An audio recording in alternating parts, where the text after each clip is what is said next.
Here's a shirt debut, Loveologist, for all our Loveologist people who study love. That's all of us, right?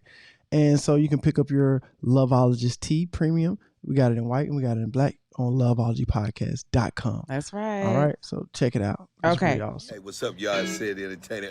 I'm asking y'all to check out the Loveology podcast. This is... Hello, and welcome to the Loveology podcast, where we talk about love and life with laughter. I'm Ashley. And I'm Jason. He's the carefree one. She's the serious one. And we're married. We have been since 2012, and we like to think of ourselves as a couple of loveologists. Not because we are the experts, but because we just love love. We enjoy studying and talking about it, so we thought, let's just start a podcast. A place where we can share what we have learned about love, relationships, and marriage. You can share what you've learned, and we can all grow together. So here we are. Are you ready? Let's get started. Hey, what's up, world? It's another episode of the Loveology podcast. I hope y'all ready for today's episode. Man, we ready for y'all. We had a great week. Babe, how you doing? Good. You good? You Yes, good? How was your week, love? It was good. What was good about it? I'm clothed in my right mind, right? Don't be giving us a little easy, a little simple. Well, nothing was message. bad, so that means that it was good. Okay. That's how I try to be positive. Well, if nothing was really bad, then must have been good. Well, I had a good time. We had the Rams season premiere opener. Yeah. That was fun. That was a lot of fun. Took the kids out. Yes, for anybody who saw that on Instagram, it wasn't a game. Yeah, football is not in season right now. It was open, just premiering the house, premiering the new Yes, a new brand new stadium. They Mm-hmm. spent over, I think like $10 billion in that area, Hollywood Park. And we got a chance to go in. Social distancing was strictly enforced. They did it in groups. They had 9 o'clock, a 10 o'clock, and I think a 12 o'clock and a 4 o'clock. Just a few people at a time in the stadium. As you can see on the pictures, that's pretty much all that was in there. Yeah. And people just kind of walking around and just seeing the facilities and kind of getting ready for the season. So I'm really excited about that. Shout out to the Rams for that. Yes, as a former breastfeeding mom, I appreciate the little breastfeeding pod that they had. It's like this little. I didn't see that. I'll send you the picture. Oh, you took a picture of it. Yeah. Oh, okay, that's what that was. It's a room, it's like a little portable room thing. That thing was small. It's big enough for a woman to go in there and breastfeed her child or pump like she needs to. Yeah. In a private, clean place. I'm sure it has like some, a sink or something like that in there. Yeah. So not a bathroom, because people, why don't you breastfeed in the bathroom? Do you want to eat in the bathroom? Because that's what is happening. So it's a bathroom without a toilet. Yes, it is. It's not a bathroom without a toilet. It is a room with a sink. So if you do need to pump, you're able to, rinse out your items. I didn't go inside of it, but that's what I'm assuming. I've been into a breastfeeding room, and there was, stalls, a couch in there, so you can be comfortable, and then there's a sink so you can rinse your clean your pumping supplies. So that's a good look. It's a good look. All SoFi right. Stadium. I appreciate that. Well, on behalf of the breastfeeding moms. Yeah, it's a work of art. You know what I'm saying? Hope y'all get a chance to check that out. Yeah, it's very beautiful in there. And also, I just want to give a shout out to the United States Air Force. I'm a veteran. You know what I'm saying? And I was able to get my ID to get on base. I haven't been on base in a while, just any base. Where are you? What? I'm just, it's my veterans out there. You know what I'm saying? I want to give a shout out to the Air Force. Oh, okay. Can I give a shout out? Sure. Okay, that's all. Dang, you know what I'm saying? Well, that's the Navy hating on the Air Force. Exactly. Again. That's you know exactly what it is. Like, here we go, off to the wild blue yonder. You know what I'm saying? Well, the Navy and the Army are the two originals, so it just don't get much better than that. Y'all are, pieces of the two originals. You're a piece of. What happened to your original MacBook Pro that you had? What about it? Is it still in commission, or is it in the closet somewhere? And you got a brand new MacBook Pro that's leading the charge. Shout out to the Air Force. So that's all I want to say. I just want to give a shout out to the Air Force, man. Going on base with braids and everything. Looked like they was looking at me a little crazy, a little different, but it's all good. Yeah. And last but not least, I want to give a shout out to Doggy Coin, man. Doggy Coin is acting a fool. At one episode, I said I was going to start giving you guys some stock tips and all that good stuff. But this is a cryptocurrency. Do your research on it. But Doggy Coin is definitely acting a fool, man. Definitely check that out. And it's supposed to be available on Webull here pretty soon. But you can get it on Robinhood and other places as well, like crypto.com. So I'll put a link in the description if you want to get you a crypto.com or a Robinhood account or a Webull account. The links are there. All right. So that's all I want to do, love. Is that cool? You good? Totally fine. So we finna go and do this episode. We're coming back to difficult conversations. And last but not least, shout out to Kobe. You know what I'm saying? Want to give a shout out to him, man. That's why I'm rocking the shirt. He passed away, obviously, in the beginning of 2020.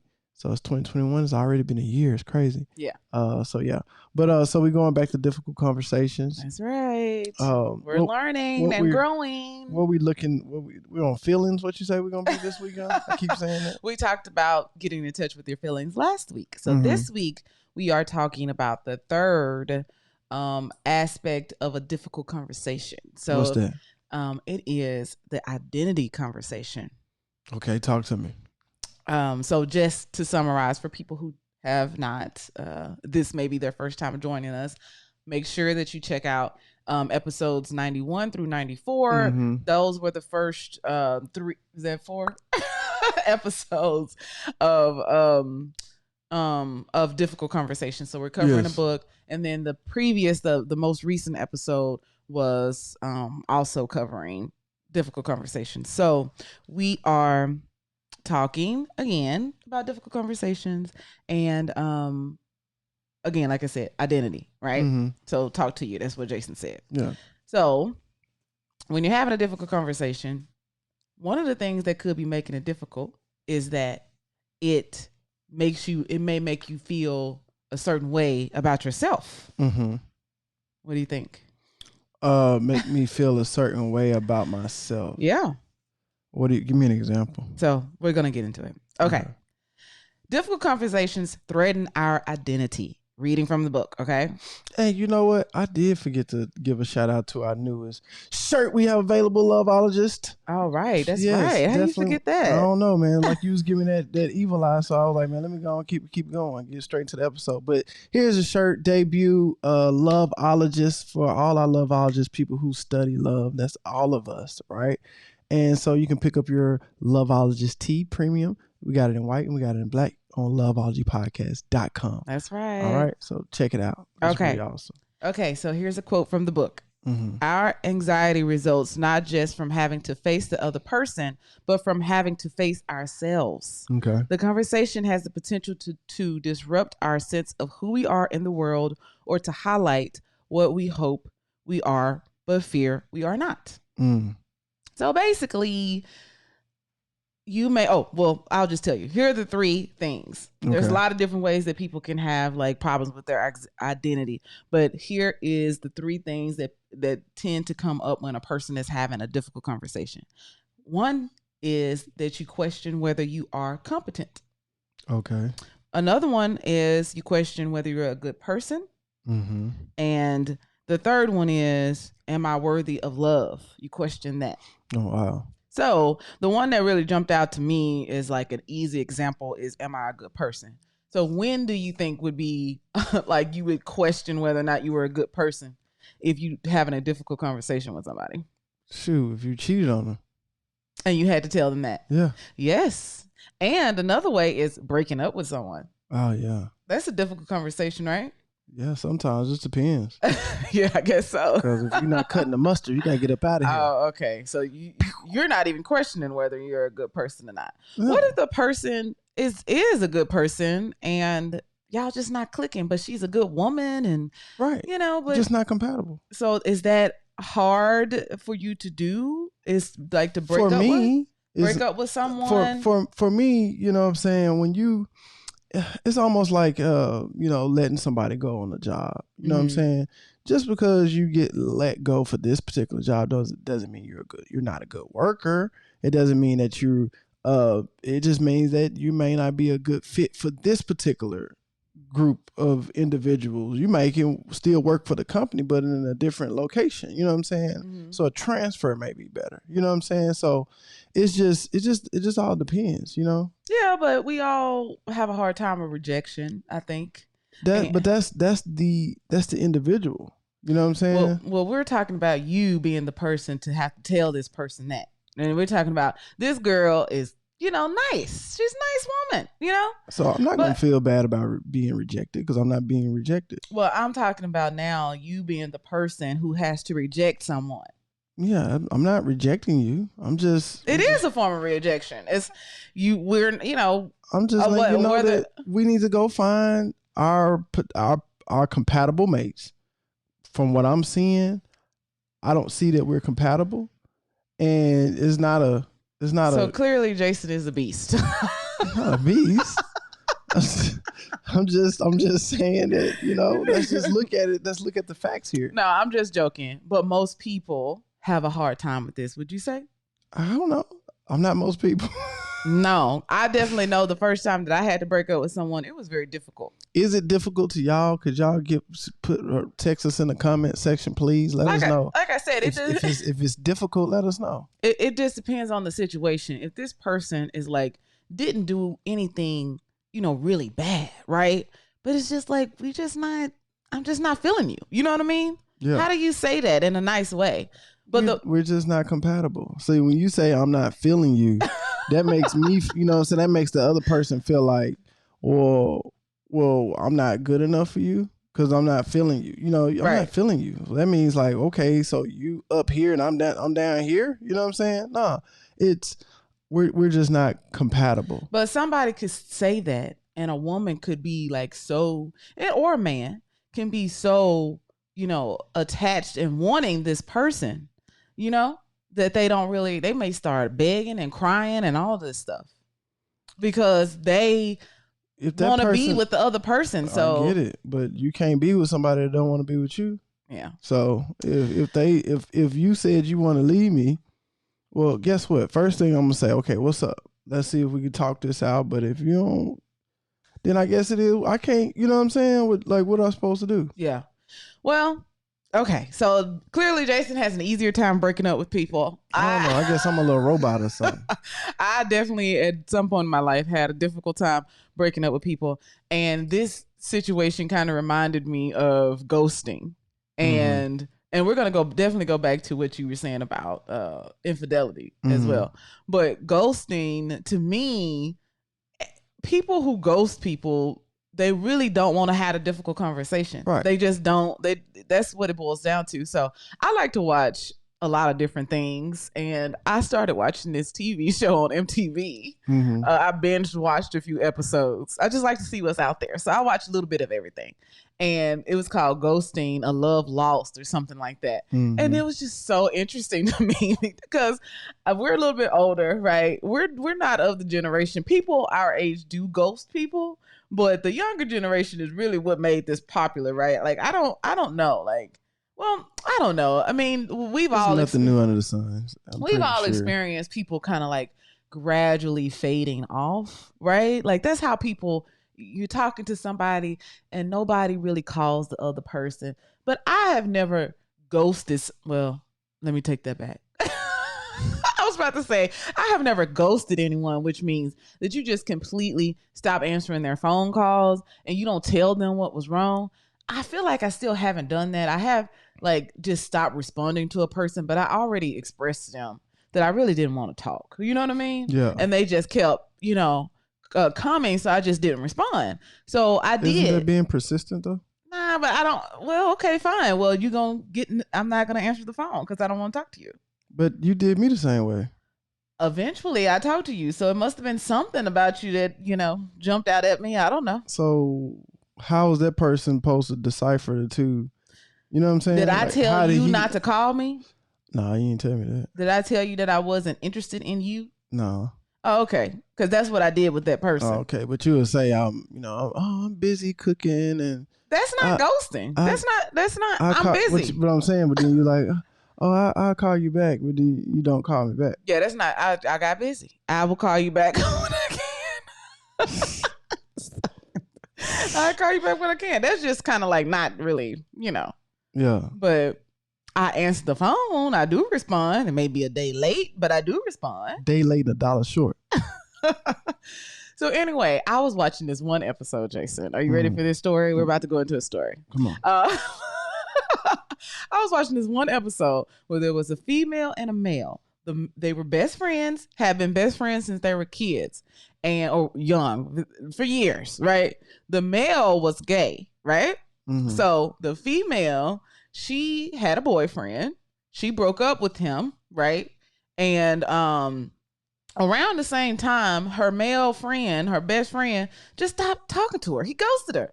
And she was just heartbroken. She just boo-hoo crying. She pregnant. She, and she's like, I just don't understand how he couldn't be here. Like, whatever happened, I don't know what happened. I don't know what I did. She just, just boo-hoo crying. Like, what did I do? And I'm pregnant. He's my best friend. Why wouldn't he, reach out to me? You know what I mean? Like, How can you do this to me? We're best friends and I'm having a baby and you just ghosted me, right? Right. So come to find out, look, I'm sorry, my brain is jumping all over the place because I said, come to find out. Have you seen those memes on the internet when they say black people say that before? before we tell the twist in the story? No. We say, come to find out. You haven't seen that? Oh, anyway. I'm waiting for the cliffhanger.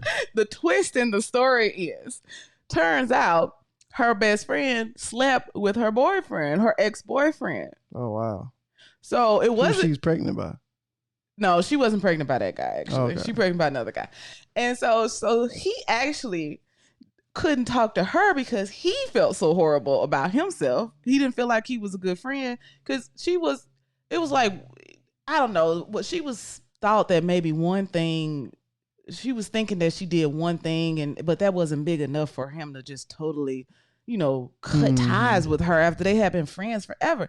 So anyway, he didn't want to have that conversation with her. And a lot of the situations were like that. The person that got ghosted actually didn't do anything. It's the other person that's dealing with an identity crisis going on with them, and they don't want to have the conversation with the person that loves them. So it's just easier for them just to ghost. And it's like, most of the time, the person who ghosted is the guilty one.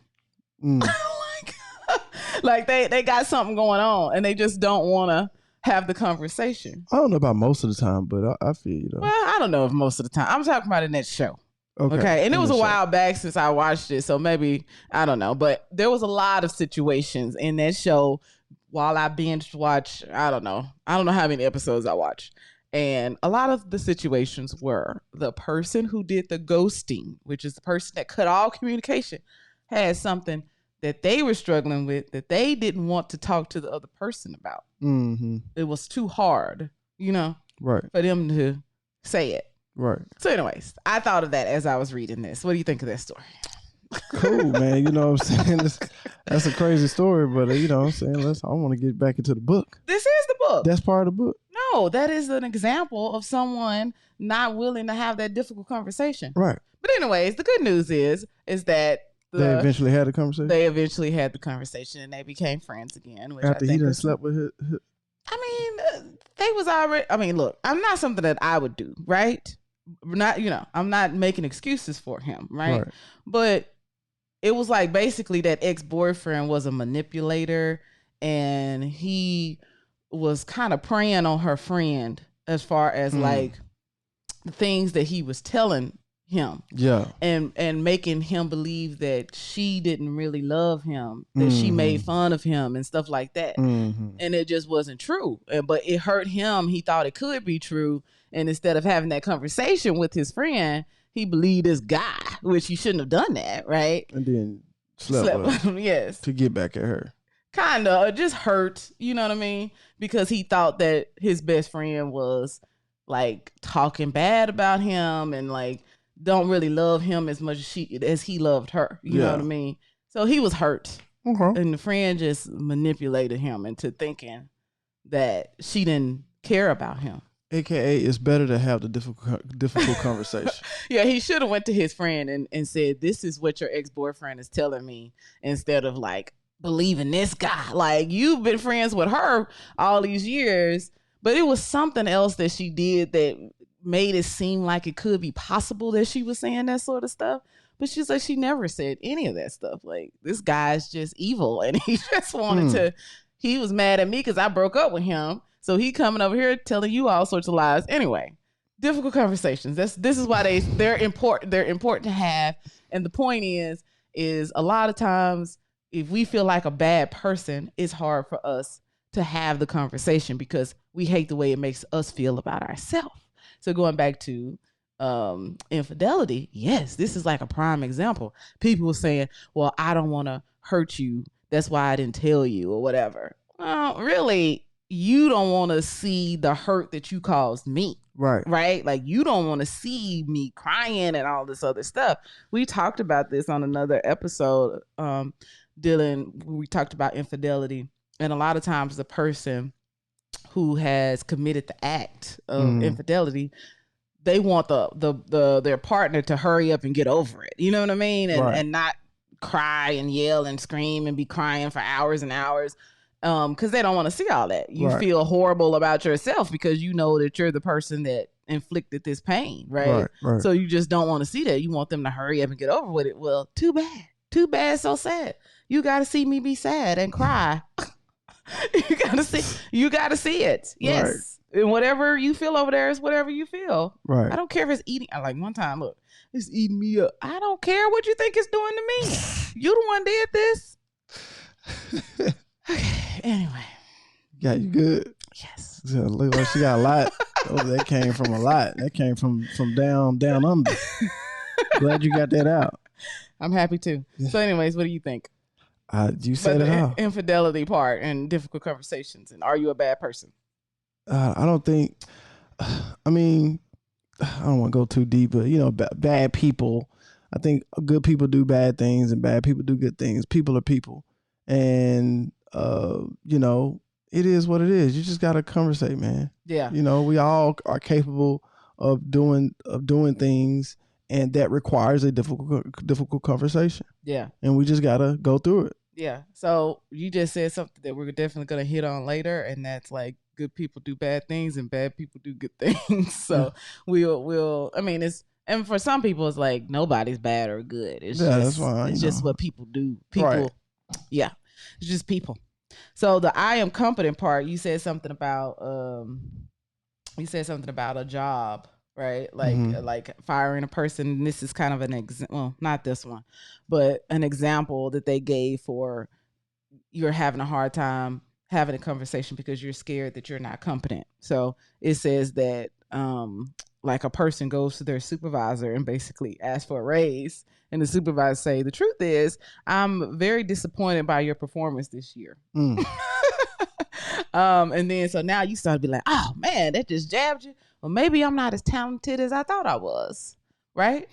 Or so you don't want to have that conversation because somebody may say something like that, and I'm like, dang, no, maybe I'm tripping. Or the company is trying to save some money and not give you a raise that you deserve. Because if you go into the boss or your manager for a raise, then clearly you know the criteria that you need to maintain that job. And if you asking for a raise and you're in that type of position, then you should already know that you exceeded the expectations that they already set for. Mm-hmm. So I don't know. You shouldn't just ask for a raise unless it's a job that gives you raises because of time periods. You know what I'm saying? Mm-hmm. So I don't know.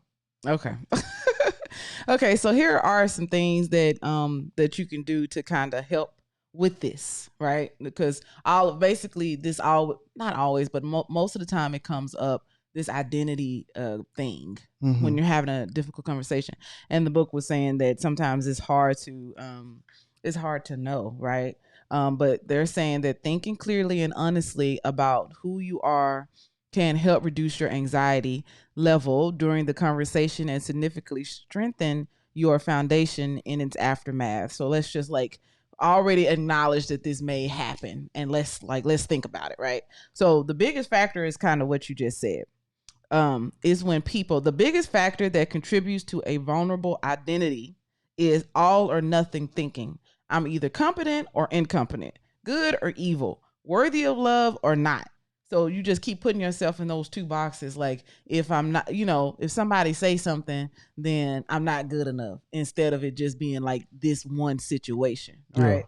Yeah. So when faced with negative information about ourselves, all or nothing thinking gives us only two choices for how to manage that information, both of which cause a serious problem. First, we either try to deny the information, okay, and then second, you exaggerate the importance of what was just said. So, like, the denial thing is, if you just this all or nothing, like I'm either good or I'm bad. Yeah. You just clearly, if somebody tell you something negative, you won't accept it. Like, if you think you just the stuff. Right. Right. Right.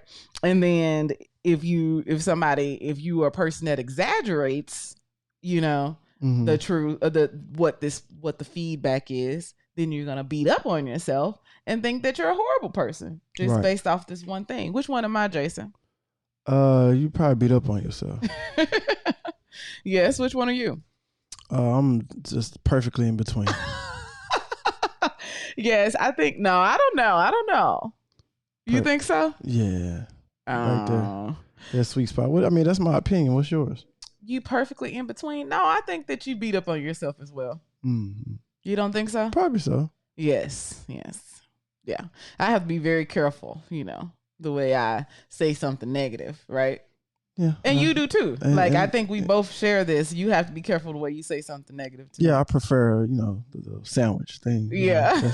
That really helps me. Because if I don't point out the good stuff, right, then you may start feeling, who wants to hear, especially if you striving and you're doing good and you're doing things that you haven't done before and you're doing better and you're proud of yourself, but your partner, the person that's around you the most other than you, doesn't point out the good things. They point out the bad things, or they point out more bad than good.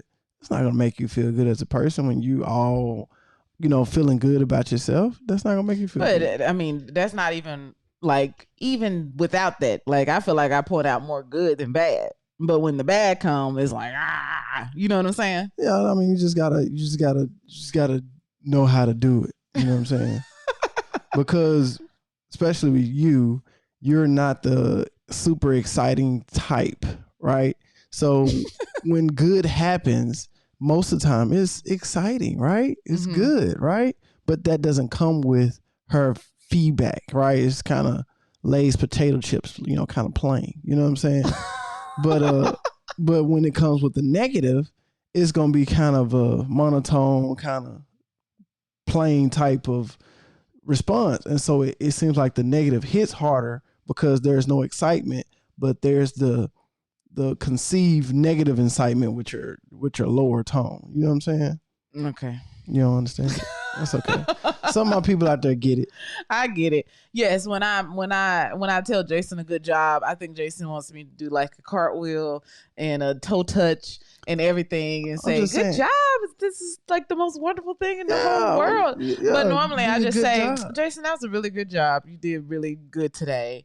But that's not the level. He wants a high level of excitement. And that's just not my personality. So just, do what you got to do. But when it comes to the negative stuff, make sure you sandwich it with some positive. That's all I'm asking. Mm-hmm. Okay. So I like a little bread with my bologna.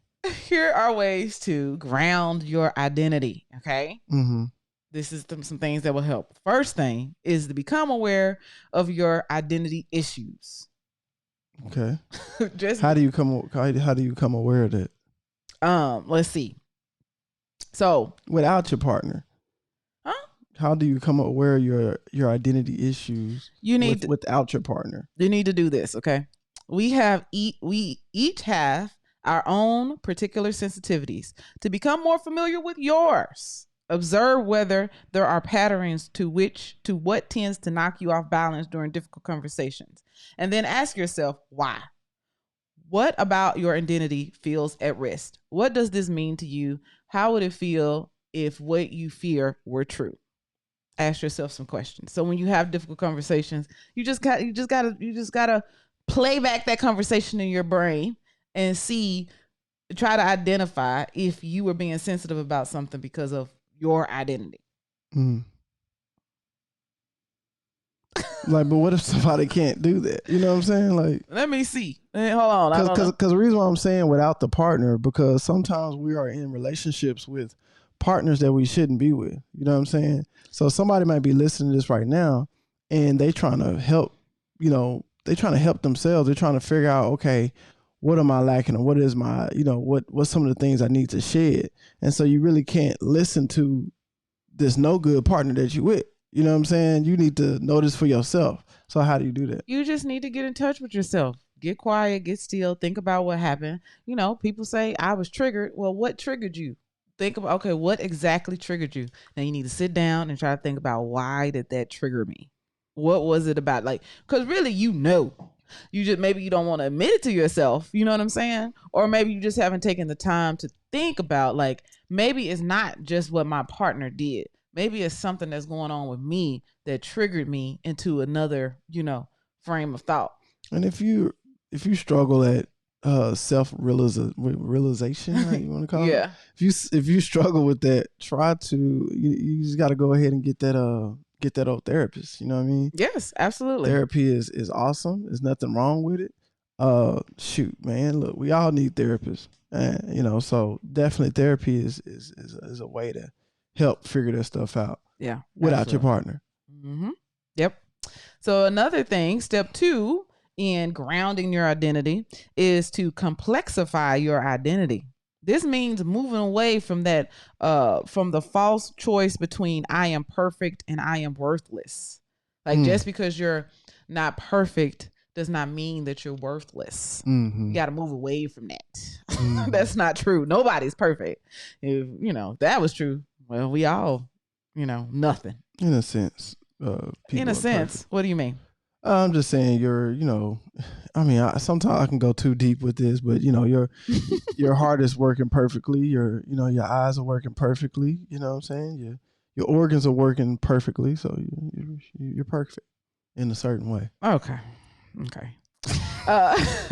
Back to that sentence, and trying to get as clear a picture as you can about what is actually true about you. As for everyone, what is true about you is going to be a mix of good and bad behavior, noble and less noble intentions, and wise and unwise choices you've made along the way. We've all made unwise choices, right? Mm-hmm. We are a mixture of bad and good, Right. So let's just accept that. And if you can accept that, then you're more willing to accept feedback and to grow from it. Correct. Right.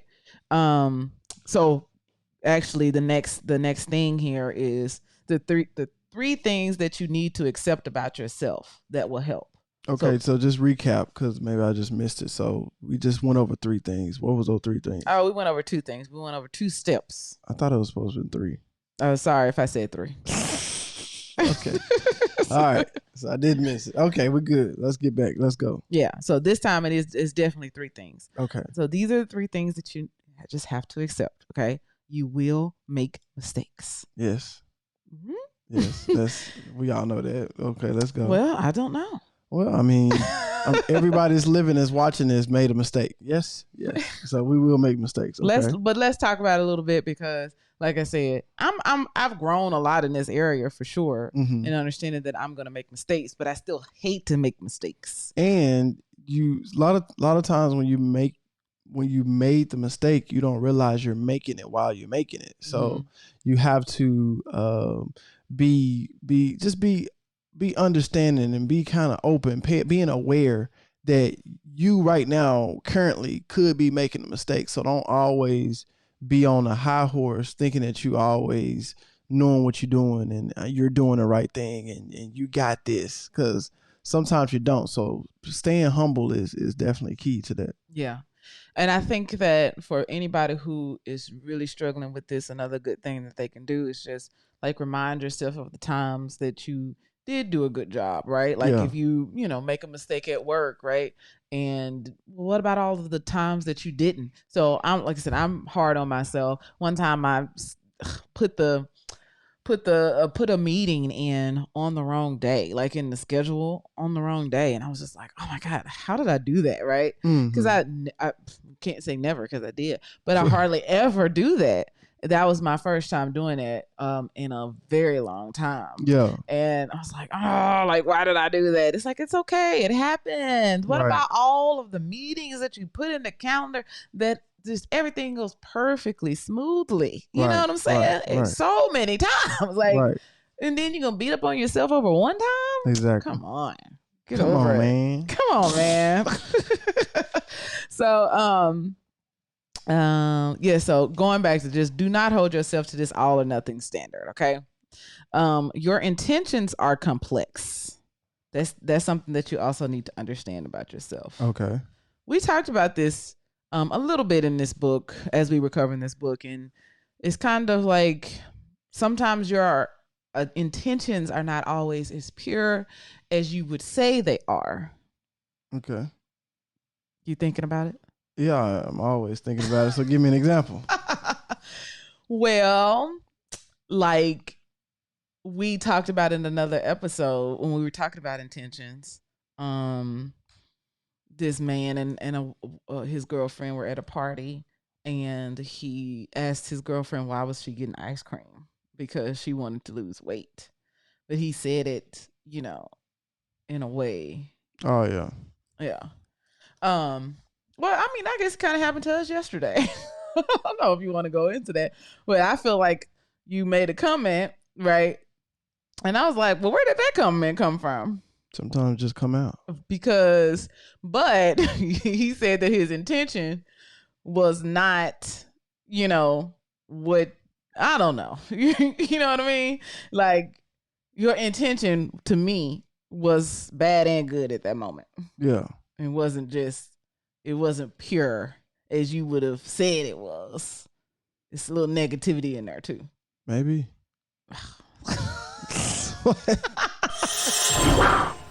So the book gives a good example about your intentions are complex. Okay. There's a woman named Sally, and she wants to break up with her boyfriend, Evan, but she's afraid because she's afraid that he may accuse her of only using him to get through a lonely period in her life. So if she go ahead and be honest about that, right?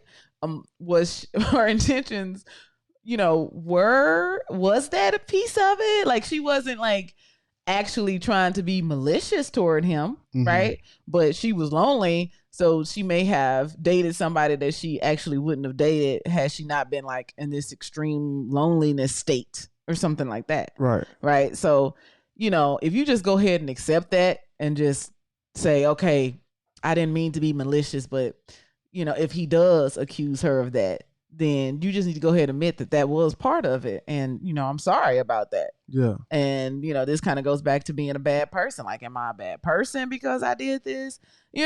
Like, no, I'm not. Look, what'd you say, Jason? No, I'm just, you just not considerate. That's all. In that situation. That's all. You wasn't considered in that situation, but you can't say you not considerate. I didn't. That's why not considerate, comma. In that situation. Okay. Yeah, I've totally done that before. Yeah. You know what I'm saying? I did. Yeah. And I didn't. You use people for their food too.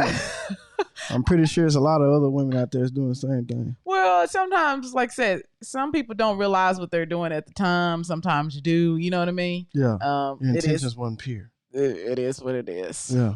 Yeah. Who knows? Who knows all the reasons? Do I sound bad? Do you? I'm asking you. I'm asking you. Since we on the subject, do you?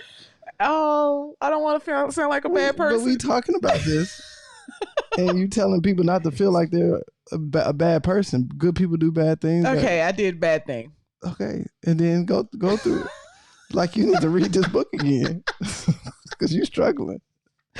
Okay, you're right, honey. Moving on to the next thing that you need to understand about yourself is you have contributed to the problem. Mm-hmm. Yeah, just own it. Just own it. Right. You contributed to the problem. Yeah. The faster you own it, then the better off you'll be. Yeah, like I said before, most conflicts, it's not just a one-sided conflict. Mm-hmm. Obviously sometimes it is, but for the most part, most of them it's not. Mm-hmm. And you got to figure out what did you do to add to this to this conflict. Mm-hmm. You know what I'm saying? Yeah. Whether the actual conflict at the time, or what did you do in the past that maybe created this conflict in the future. You know what I mean? So, yeah. So the biggest tip for this when you're having a difficult conversation is go ahead, think about it. Go ahead and work through some of these issues. Work through some of this stuff before you bring this up to the person. Think about, well, how did I contribute to the problem? Was my intentions pure? You know, and all this other. What was the last thing? Understand that you would make mistakes. Just go ahead and work through that. So you can say, you know, I made a mistake. Let me put it all out there. So you've already dealt with that stuff, so you won't be, you know, caught off guard. Exactly. Okay. So very quickly, learn to regain your balance. Basically, even though you have prepared for this, you're probably still going to be, you know, depending on how the conversation goes, you might still get knocked off your balance, as this book calls it. Right. There was a quote where, what is it? Oh, sensei, a student was watching a teacher, and he said, you never lose your balance. I don't know what this is. What is that? That's some sort of fighting. Found of Aikido. Aikido. I don't know what that is. He says, the student, it looks like that the teacher was never losing his balance, but the teacher said, yes, I am constantly losing my balance. My skill lies in my ability to regain it. Right. And that's how life is, right? Like, we're going to lose our balance. We're going to fall, but you got to get back up, and you have to get your footing again. Basically, you got to bounce back. Yeah. You know what I'm saying? So you make mistakes, things happen. That's life. Life gonna throw stuff at you. It's gonna throw curveballs. It's gonna be some winding curves. It's not a straight road. So it's like it's not about what they say. It's not about how many times you get knocked down. It's how many times you get up. Yes. Yeah. Why you say it like that? That's just a it's a whole cliche term. But that's what cliche. it is. It's real. Yeah. Yeah. So here are some tips. There's 4 things that you can do before having a difficult conversation to help yourself maintain and regain your balance. Okay. Let go of trying to control their reaction. Okay. So, because sometimes people are coming into a conversation with like trying not to make a person cry, right? Right. So, I mean, clearly you don't want to be rude and mean and, you know, all this other stuff. But if you are thinking about the best possible way to say this to a person, if they still cry, then they still cry. You know what I'm saying? Like, all you can do is the best that you can do. But some things are upsetting, right? So going back to firing somebody, you may put it in a very nice way, like you said. I don't think that, you know, you have the right skill sets. What did you say? You said it really well. I was talking about relationships, and you're just not compatible. Okay, but then you also said something about, like, if you fire somebody, you know, it just may not fit with this group of, you know, I don't know. You may not be a good fit for this role. Maybe you should, you know, try in another role or something, or in the company, or I don't know. But you said something. Y'all rewind. He said something really good. Like, dude, that's a good way to fire somebody. So that's upsetting, whether you said it nice or not. Right. I'm getting fired and I don't want to be fired. Right. So, like, you can't control if they start crying. Right. All you can do is, like, just deliver the message. Yes, deliver it in the best possible way that you can. All right. So the next thing is you can prepare for their response. Okay. Instead of trying to control the other person's reaction, prepare for it. Work, like we said earlier, work through your identity conversations in advance. The more prepared you are for how the person might react, the less surprised you'll be. So if you already know that this person is probably going to accuse you of some things, like that other example of the woman who dated a guy because she's lonely. Yeah. She's, you know, she kind of already prepared herself for that. Then you won't get this, you know, punch in the gut, I guess. I mean, it may still be a punch in the gut, but you can go ahead and prepare yourself for, like, you can answer that question for yourself of, like, yeah, I did do that, but that still doesn't mean that I'm a bad person. It just means that I know I didn't intentionally do it, but that's just what happened, and I'm sorry. You know what I mean? Yeah. And, you know, what can you do? What can I do? What can I do now? Does that seem cold-hearted or something? No, it doesn't. What's the next one? Okay. Imagine that it's 3 months or 10 years from now. This is another thing that you can do to get your balance back. Okay. So here's some quotes. Sometimes projecting yourself into your own future can help you feel better about what's happening now, with the reassurance that eventually you'll feel better and that someday it may not seem so important. Okay.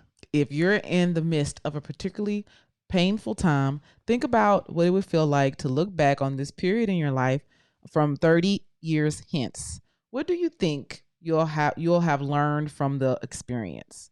How will you feel about how you handled it? What advice can you of 30 years? Can you what advice can I'm probably gonna forget this situation 30 years from now. Can the you of 30 years from now give to you that is facing the pain? So like some stuff is not that serious, basically, like you said. Like, I don't know. Sometimes I wonder about that though. Like, will I forget about it? I'm sure there's things that I've forgotten about or said stuff to people or something. And I completely forgot about it. But it could have been something that was really made an impact on them. You know what I mean? Right. Sometimes I do think about that. And because I know that's happened to me. I'm sure there's things that people said to me that they ain't even thought twice about, but it was a major impact on me. Yeah. You know? So, but this could be helpful. It's like, yes, just think about the future and whether or not this is going to be a big deal. Right. And talk to yourself. Yep. You know? Talk to yourself, talk to your spouse, talk to your girlfriend, talk to your boyfriend. Oh, goodness. Okay, the last thing that you can do to help regain your balance is take a break. Yeah. Sometimes, 10 minutes or something like that. You're in a difficult Shit, ain't no break. 10 minutes. What is it? What's that? Need longer than 10 minutes. Take a break. Well, when you're in a difficult conversation, it's nice to take a break. Jason and I have, and things get, out of whack, right? Mm-hmm. Just need to step away and come back. Jason and I have talked about the fact that people, will say we never go to bed angry. But Jason and I have definitely gone to bed angry. Right. More than, a few times. Right. So, and I just think that it's because she's stubborn. That's why. I think that he is the stubborn one. Stubborn head. Both of us are stubborn. But, listen, if you need to sleep on it, I think sleeping on it could be a good thing. You wake up in the morning, you feel refreshed, you're rested. You know what I mean? Mm-hmm. We don't have to what if you start an argument at 9:00 at night? You got to resolve this because you have this rule that you can't go to bed angry? Yeah. At 9:00 at night? I'm about to go to sleep in an hour. An hour and a half max. If that's your rules, then that's what you abide by. So that's fine. I mean, to each their own. But right. Yes, I can't remember the last time we had to go to bed angry. Mm-hmm. But we definitely done that. And most of the time we wake up, like I said, feeling refreshed and rested, and we're able to talk to each other with a calm head. Right. Right. Exactly. Yeah. Exactly. But that's it. Jason, I feel like I talked the entire time. Yeah, yep, pretty much. Oh, difficult conversations. What do you want to say? I don't know how many more how many Jason tired of talking about difficult we're talking about something different every time though. No, I'm not. I didn't say anything, babe. I'm just saying, how many more do you feel like we have? I don't. Just to get a projection for our listeners. I don't know. Okay, so now we're done with all of the, understanding difficult conversations and what they are. Now we're going to talk about creating a learning conversation. So we're going to take everything that we learned and let's put it into action. Okay. So, I don't know. This is how much of the book that's left. That's still a lot of the book. Yeah. But some of this is like, stuff that we won't talk about. A roadmap to difficult conversations. I don't know. So we'll see. They have a difficult conversation checklist in here. So all that good stuff. Yeah. Boy, look. But we've definitely wrapped up like understanding the parts of a difficult conversation. The identity part was Right. the last part. So just to sum all this up nicely, it was the what happened conversation, which was the largest portion of it, because that's the main problem, is like what happened. We both have different stories in our brain about what happened, right? So going through that, we talked about intentions and assuming the worst in your partner and all of that stuff. So that's really good. And then we talked about feelings, getting in touch with your feelings last week, and this week was the identity conversation. So we understand. We did more than 3 weeks though. Well, the first part was the what happened conversation. So we talked about that for several weeks, because for 3 weeks, I think. Yeah, 3 weeks we talked about that, because is that, like I said, that's the biggest part of a difficult conversation, is really understanding what happened and how we get our wires crossed when it comes to these sort of things. Yeah. And how you can see something totally different than I can see. Right. So that is the largest part of any difficult conversation, is understanding exactly what happened. And how, so yes. So we took 3 weeks just to discuss the what happened part of it. Well, look, so we good for today? Did you learn anything today? I did. What did you learn, Jason? I learned that pop quiz, that difficult conversations are difficult, and you gotta, you know what I'm saying, just because you may have done something that is, in quote unquote bad in people's eyes, doesn't necessarily mean you're a bad person. You know what I'm saying? And you just gotta have a conversation. This is what it is. And it's good job, honey. Good job.